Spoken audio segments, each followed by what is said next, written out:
Thank you very much, Ambassador Karran.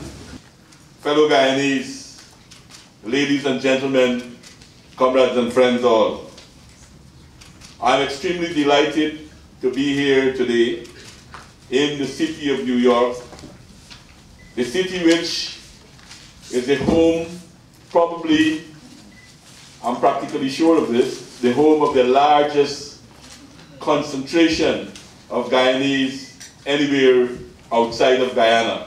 And what better place to launch such a project than New York, New York.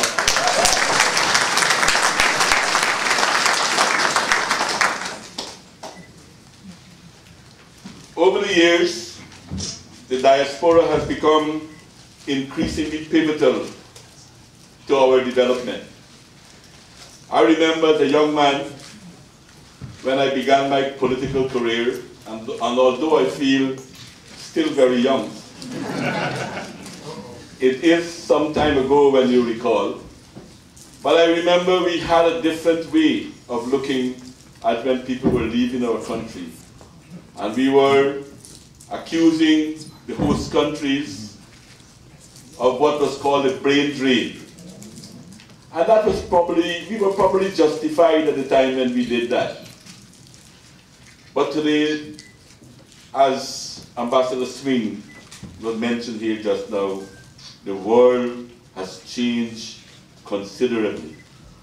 And I believe that there's probably no family in Guyana that does not have a relative living somewhere abroad.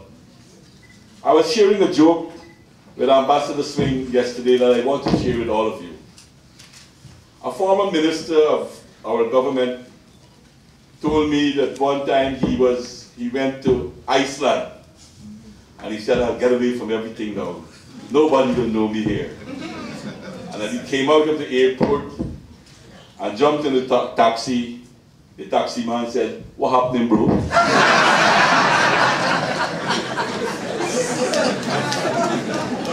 So, Guyanese are all over.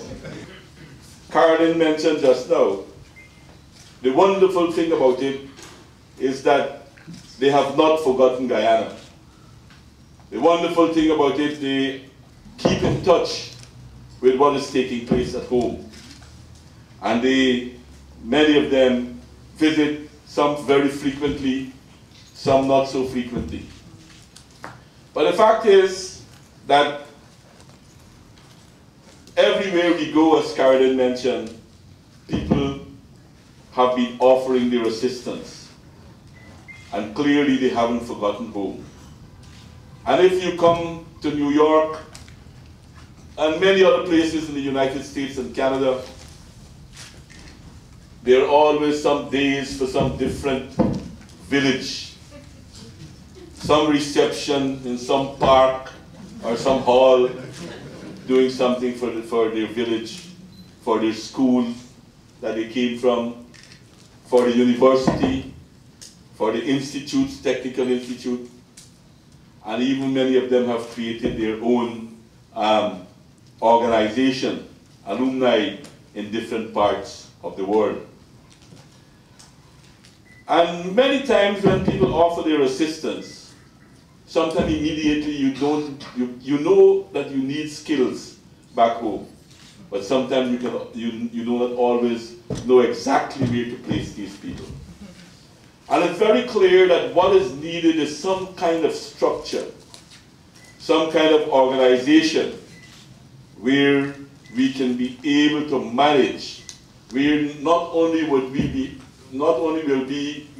able to know many of the skills that we have abroad, but also many of the skills not only for the benefit of the government, but for the benefit of private sector, for the benefit of other organizations that are there, that they can tap into many of the resources.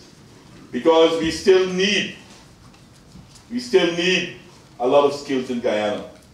I see here the chairman of GAISUCO, and I know that he has been working to try to help us get some skills to help fix Skeldon factory in a proper way, to make it reach its full potential. And in many other areas, we need skills in our country. And this is a good way.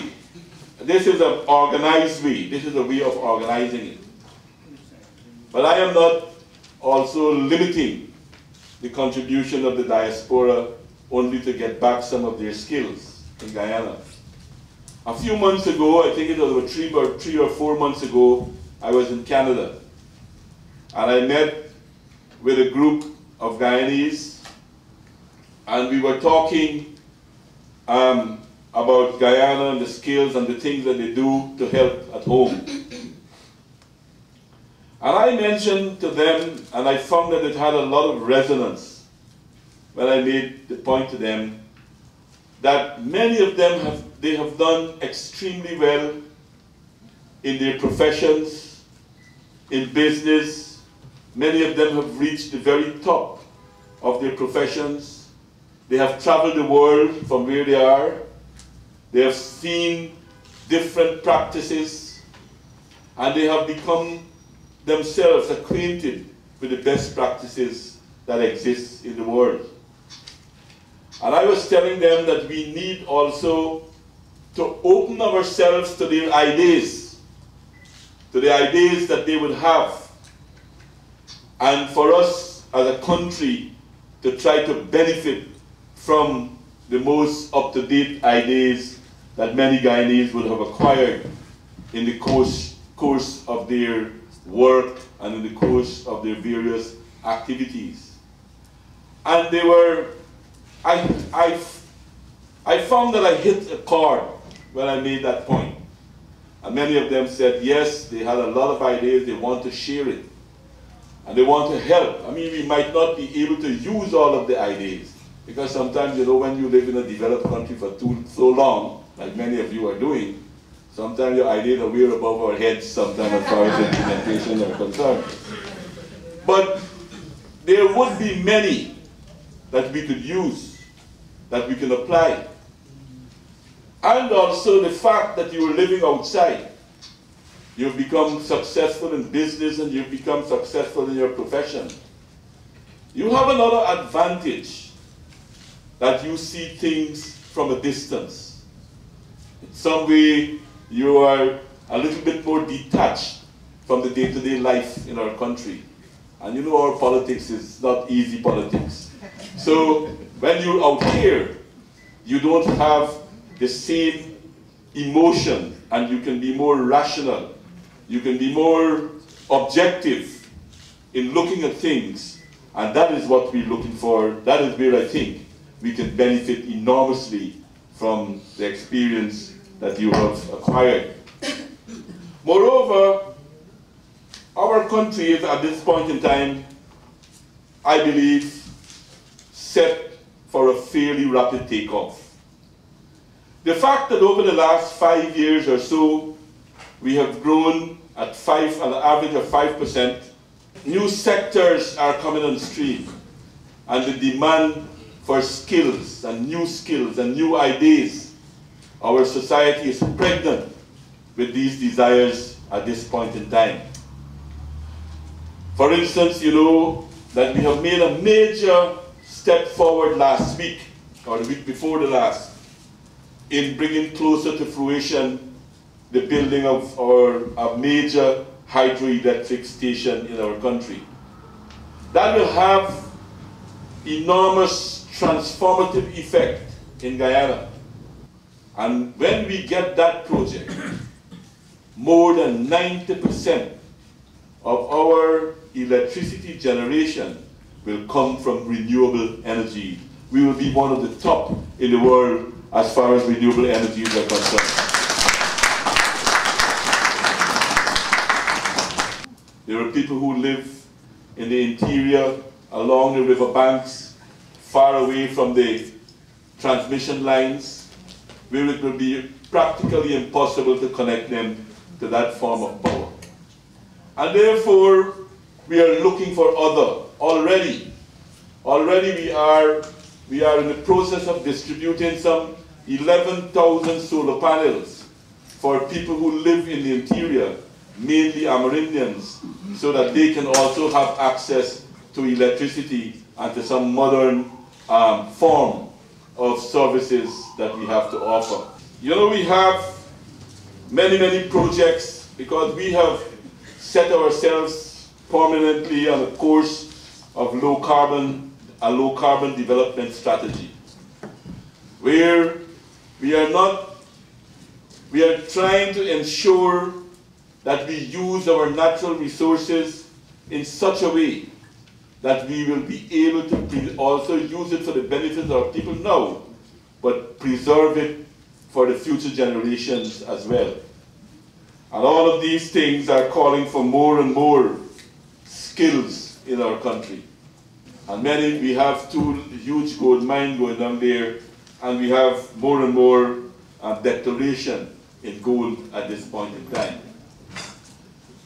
Agriculture too is important, but we have to now do it in different ways. Our country has produced very, very good farmers, but the demand of the times is you have to be even better. Our farmers got to be more educated and capable of using the new technology that exists. And that is vital, because one of the main problems in the world today is food. Food is becoming more and more, food security is becoming more and more crucial. And we have the capacity, because we have land and we have fresh water, that we can be able to secure our own food supply and help to secure the supply for the rest of the region, for CARICOM. Imagine CARICOM imports about $4 billion a year in food. And we have Guyana, Suriname, Belize, Jamaica got some very good farmers too. These areas we can tap into only in our region to ensure our people's food security is ensured and the quality of life of farmers would improve. Share with us and tell us, how do you feel right at this very moment? Well, I feel very happy and proud at the same time, because as was said before, and which I'm repeating now, that although many people came from Guyana to look for their fortunes in different countries, they have never forgotten their country, they have never forgotten their roots. And I want to take the opportunity to express my profound thanks for the contribution that they have made to our country in different ways, either by sending money for their relatives at home, helping with their schools, or whatever way they've done. I want to extend my profound thanks to them. And you have done this in such a big way, and I think it's a call not just for money, but all the skills to come back to Guyana. Well, yeah, not really for money alone, but as you rightly said, but also to give people an opportunity where we can benefit mutually. Business people might want to invest. We have a lot of projects they can invest in.